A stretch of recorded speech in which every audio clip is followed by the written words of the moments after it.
Assalamu alaikum, barkanmu da zuwa wannan channel namu mai albarka Crypto Signal AMC. Da farko ka danna mana subscribe, kai mana share, kai mana liking domin samun shirye-shiryenmu akan Crypto Signals.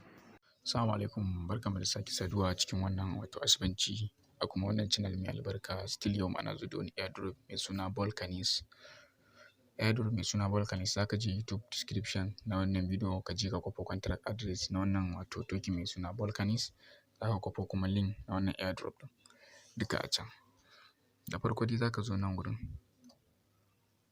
zaka shiga, so bayan ka shiga dama inda ake searching token ne, kamar yadda kuka sani gashi nan inda zaka yi pasting contract address ɗin, to zaka yi pasting. In ka yi pasting contract address ɗin zai ce ma add custom token, sai kai clicking a kai. Zaka canza network naka ya koma kan smart chain.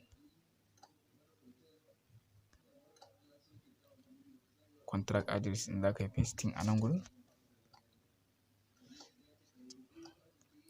sai name, symbol, decimal, suna, wato zaka sa suna, so sai kai pasting sunan, symbol ma gashi nan, decimal 18. So bayan ka gama waɗannan abubuwan duka sai ka zo ka ce done. Idan ka ce done za ka ga gashi already ka riga ka yi adding token naka custom kamar yadda kuka gani gashi nan. So abu na gaba da za ka yi shine za ka shiga DApp browser.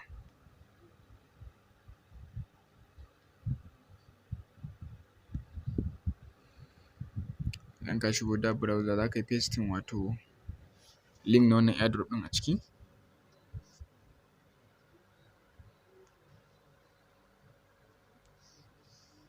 Kamar yadda kuka gani sai ka tura shi. Kamar yadda kuka sani gashi nan ma yana reading a coin. So a koda yaushe muna ƙoƙari mu kawo airdrop ɗin da za ka iya sayar da shi. So sai ka canja network ɗin nan naka ya koma kan smart chain.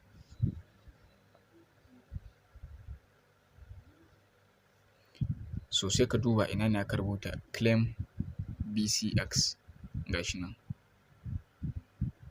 Sai ka taɓa sau ɗaya. In ka taɓa sau ɗaya zai ce kai connecting wallet naka gashi nan, sai ka ce connect. Zai nuna maka confirm transaction. So kun ga abin da zai ɗauka, sai ka ce approve. So bayan naka sai ka ce approve. So bayan ka ce approve sai ka ɗan jira shi wato ya gama searching. So yanzu already za ka iya komawa wato wallet naka ka duba ka gani. Kamar yadda kuka gani gashi nan sun riga sun yi approving. Sai ka ce okay, sai ka zo ka yi cancel. Bayan ka yi cancel za ka zo ka shiga wallet. Shigo wallet sai ka yi refresh, ka ƙara refresh. So yanzu kun ga already gashi nan ya riga ya shigo 25 millions BCS. So na gode, sai ku kasance tare da wannan channel namu mai albarka domin samun sababbin airdrops.